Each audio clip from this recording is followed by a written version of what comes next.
नमस्कार साथियों, स्वागत है आपका study to champion YouTube channel पर।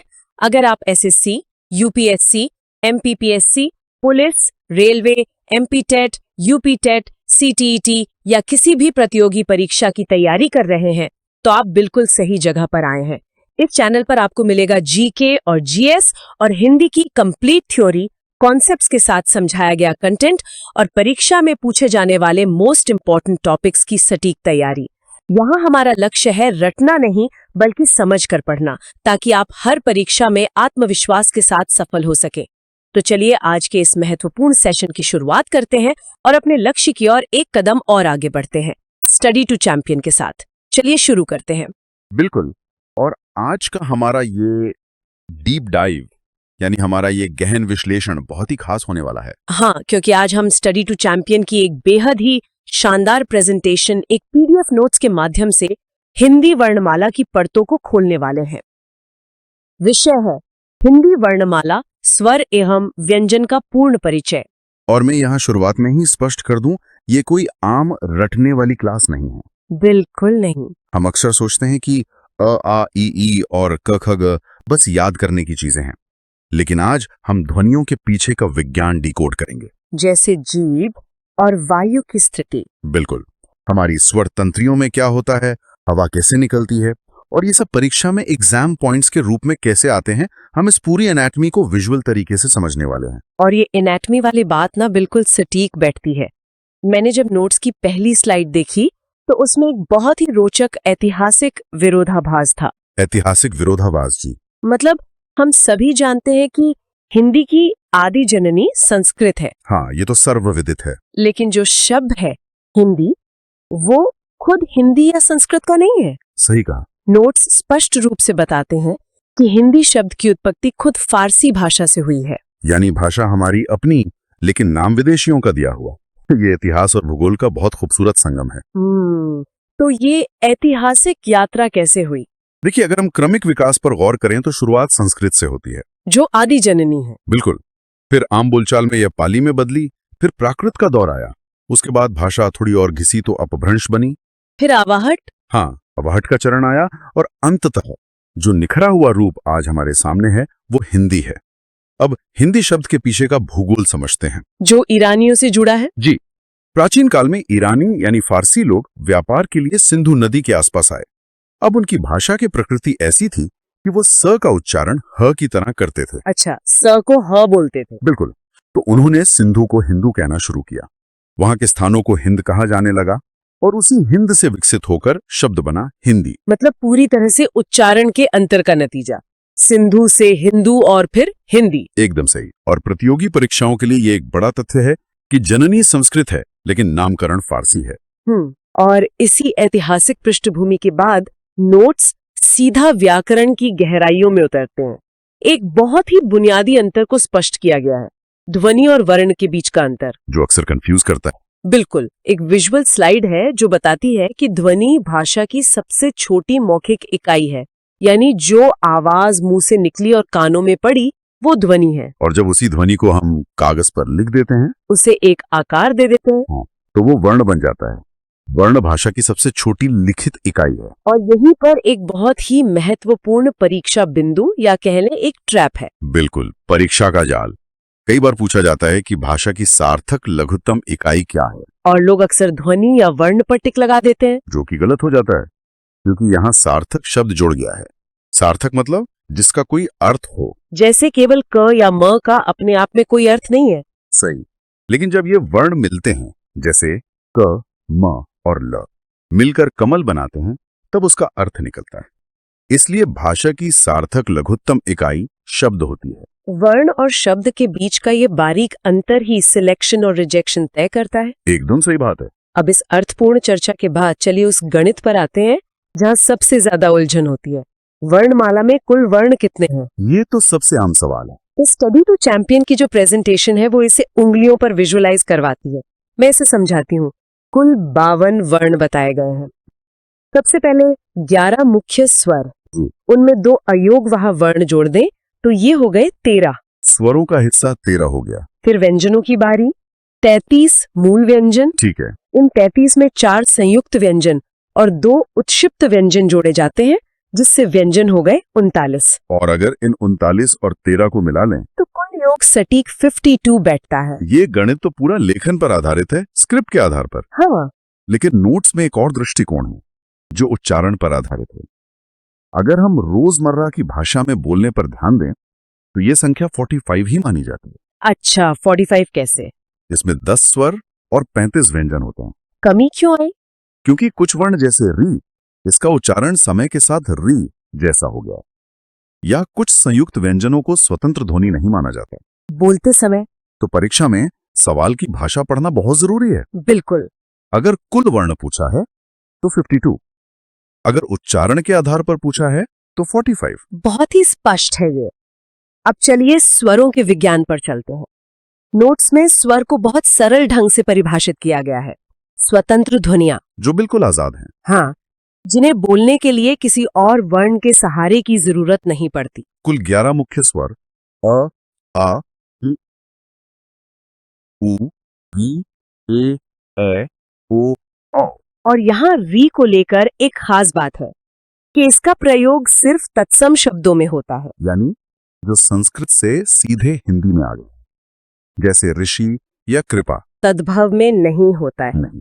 अब स्वरों के वर्गीकरण की बात करें तो स्रोत, सामग्री, मात्रा या समय के आधार पर इन्हें बांटती है। हाँ, इसके 3 प्रकार हैं। पहला है ह्रस्व स्वर। ह्रस्व मतलब छोटा, इन्हें बोलने में सबसे कम समय लगता है। अ, ई, उ, री। ये 4 मूल स्वर भी कहलाते हैं। दूसरा है दीर्घ स्वर, जिन्हें ह्रस्व से दुगना समय लगता है बोलने में। आ, ई, उ, ए, ओ, औ। ये 7 हो गए।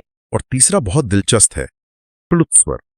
इन्हें बोलने में 3 गुना समय लगता है। जैसे ओम का उच्चारण। बिल्कुल, मंत्रों में या दूर से किसी को पुकारने में इसका इस्तेमाल होता है। समय के इस खेल के बाद एक और वर्गीकरण है सजातीय और विजातीय स्वर। ये कॉन्सेप्ट बहुत आसान है। सजातीय मतलब एक ही परिवार के स्वर। अ में अ मिलाओ तो आ बन गया, ई में ई मिलाओ तो ऊ। और विजातीय या संयुक्त स्वर वो हैं जो अलग अलग परिवारों से मिलकर बनते हैं। जैसे अ के साथ ई मिलाया तो ए बन गया। सही। और यहाँ एक बड़ा परीक्षा बिंदु है, ए, ऐ, ओ, औ। इन चारों को विशेष रूप से संयुक्त स्वर कहा जाता है। अब आते हैं उस हिस्से पे जो सच में इसे विज्ञान बनाता है, हमारी जीभ और मुंह की एनाटॉमी। ये हिस्सा बहुत ही रोचक है। देखिए, जब हम अ बोलते हैं तो जीभ बिल्कुल बीच में आराम से रहती है। इसलिए अ को उदासीन या केंद्रीय स्वर कहते हैं। बिल्कुल। और जब हम ई, ए बोलते हैं तो जीभ आगे दांतों की तरफ आ जाती है। हाँ, इसलिए इन्हें अग्र स्वर कहते हैं। और आ, उ, औ में जीभ पीछे खिंचती है तो ये पश्च स्वर है। एकदम सही। ये पूरा मांसपेशियों का खेल है। और मुंह के खुलने की स्थिति पर भी तो वर्गीकरण है ना, मुख विवर। जी, जब आ बोलते हैं तो मुंह पूरा खुल जाता है, इसे विवृत यानी ओपन स्वर कहते हैं। और ई, उ में मुंह लगभग बंद रहता है तो ये संवृत या क्लोज्ड है। इनके बीच की स्थितियां भी हैं, आधा खुला यानी अर्ध विवृत और आधा बंद यानी अर्ध संवृत। और यहीं पर स्टडी टू चैंपियन की वो कमाल की ट्रिक आती है। कौन सी? अर्ध संवृत को याद रखने के लिए बस ओए याद रखें। अरे हाँ, ओ ए ओ और है ना मजेदार? परीक्षा के दबाव में पूरी परिभाषा रटने से अच्छा है बस ओए याद कर लें। बहुत ही व्यावहारिक ट्रिक है ये। चलिए अब स्वरों से आगे बढ़कर व्यंजनों की दुनिया में चलते हैं। व्यंजनों की तो सबसे बड़ी विशेषता यही है कि वो आश्रित होते हैं, बिना स्वरों के वो बोले ही नहीं जा सकते। व्याकरण में इन्हें हल कहते हैं। हाँ, शुद्ध रूप हमेशा हलंत के साथ लिखा जाता है, जैसे क, ख, ह। जब तक अ या कोई और स्वर न जुड़े पूर्ण उच्चारण संभव नहीं। व्यंजनों को जो बांटा गया है उसमें सबसे पहले स्पर्श व्यंजन आते हैं, जो संख्या में 25 हैं क से लेकर मा तक। और ये 5 वर्गों में बटे हैं, क वर्ग, च वर्ग, ट वर्ग, त वर्ग, प वर्ग। और इसके पीछे का विज्ञान देखिए, हवा गले से शुरू होकर होठों तक का सफर तय करती है। हाँ, क वर्ग कंठ से आता है, च वर्ग तालू से। त वर्ग में जीभ मूर्धा यानी मुंह की छत के कठोर हिस्से पर लगती है। होठों तक की पूरी एक यात्रा। और इस यात्रा में एक बहुत जरूरी नियम है जो प्रेजेंटेशन में हाईलाइट किया गया है। हर वर्ग का जो 5वां अक्षर होता है ना, न, य, न, म, हाँ, इन्हें नासिक के व्यंजन कहते हैं, क्योंकि इन्हें बोलते समय हवा का बड़ा हिस्सा नाक से बाहर निकलता है। अनुस्वार के प्रयोग के लिए ये समझना बहुत जरूरी है। बिल्कुल। स्पर्श के बाद नोट्स में अंतस्थ व्यंजनों का जिक्र है, य, र, ल, व, जिन्हें बोलने पर लगता है जैसे आवाज बिल्कुल भीतर से आ रही हो, और इनमें भी य और व को अर्धस्वर कहा जाता है, क्योंकि ये कभी स्वर की तरह बर्ताव करते हैं, कभी व्यंजन की तरह। फिर आते हैं ऊष्म व्यंजन, श, श, स, ह। ऊष्म मतलब गर्मी। इन्हें बोलते समय हवा मुंह के अंदर तेजी से रगड़ खाती है, जिससे घर्षण और ऊष्मा पैदा होती है। और अब उस विषय पर आते हैं जो सबसे ज्यादा कंफ्यूजन पैदा करता है, संयुक्त व्यंजन, श, त्र, ज्ञ, श्र। ये 2 अलग अलग व्यंजनों के मेल से बनते हैं, जैसे क्ष बना है आधे क और श से। और यहीं पर वो बहुत बड़ा रहस्य है जो एक क्लासिक एग्जाम पॉइंट है। शब्दकोश वाला रहस्य। हाँ, डिक्शनरी में क्ष से शुरू होने वाले शब्द कहाँ मिलेंगे? अक्सर लोग इसे वर्णमाला के अंत में ह के बाद ढूंढते हैं, लेकिन क्योंकि क्ष की शुरुआत क से होती है, इसलिए शब्दकोश में इसका स्थान हमेशा क वाले शब्दों के ठीक बाद आता है। बिना समझे ये तार्किक नियम याद नहीं किया जा सकता। बिल्कुल। अब हम प्राणत्व और घोषत्व की उस मास्टर क्लास की ओर बढ़ते हैं। प्राणत्व का सीधा संबंध वायु से है, मुंह से कितनी हवा निकल रही है। इसके 2 प्रकार हैं, अल्प प्राण जिसमें कम हवा निकलती है, और महाप्राण जिसमें अधिक हवा झटके से निकलती है। और इसे याद रखने की ट्रिक भी नोट्स में दी गई है। हाँ, 13-35 बनाम 24। चलिए इस रहस्य को थोड़ा डिकोड मैं करता हूँ। हर वर्ग में 5 अक्षर होते हैं। एक 33 मतलब पहला, तीसरा और 5वां अक्षर, जैसे क, ग और ङ, और इनके साथ सभी अंतस्थ व्यंजन, य, र, ल, व। ये सब अल्प प्राण हैं।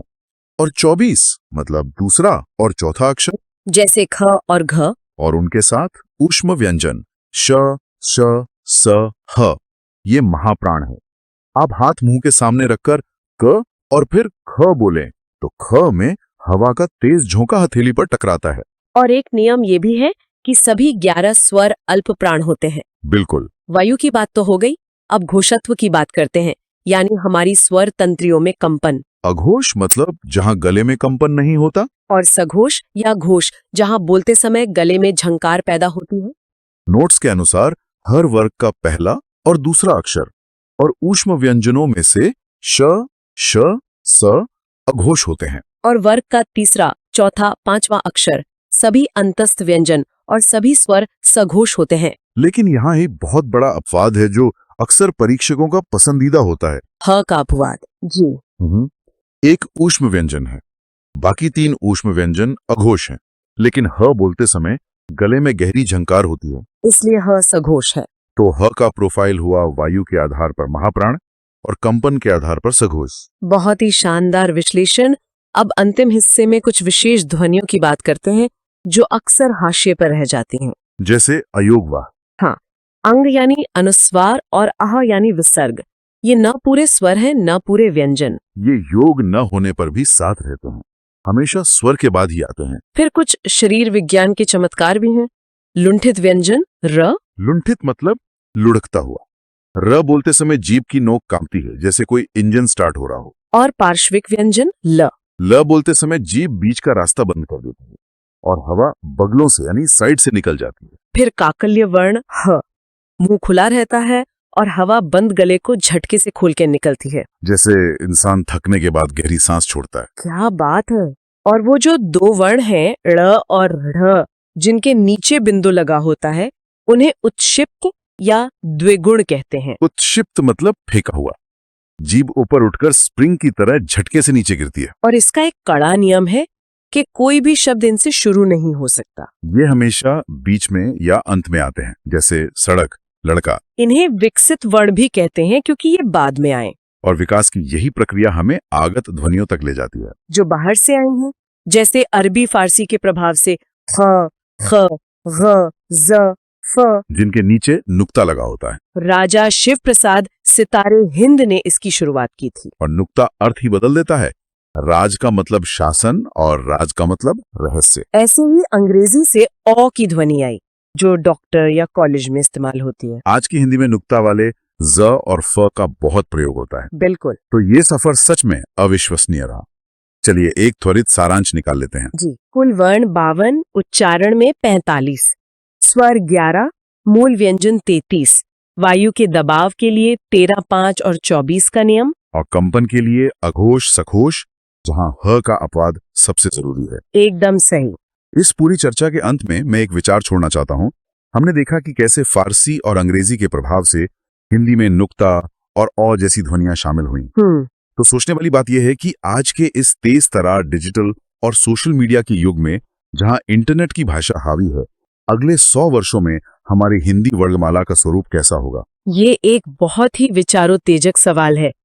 क्या इस डिजिटल दुनिया के प्रभाव से कुछ और नई ध्वनियां इस वैज्ञानिक ढांचे में प्रवेश करेंगे? समय ही बताएगा। स्टडी टू चैंपियन के नोट्स पर आधारित डीप डाइव से यह साफ हो जाता है कि हिंदी वर्णमाला कोई रटने वाली सूची नहीं है, बल्कि एक अत्यंत वैज्ञानिक प्रणाली है। बिल्कुल। और यही हमारा मूल मंत्र भी है, रटना नहीं, समझकर पढ़ें, चैंपियन बने। उम्मीद है इस सेशन ने आपकी तैयारी को एक नई दिशा दी होगी। इस अद्भुत भाषा को समझते रहिए और अपने लक्ष्य की ओर निरंतर बढ़ते रहिए।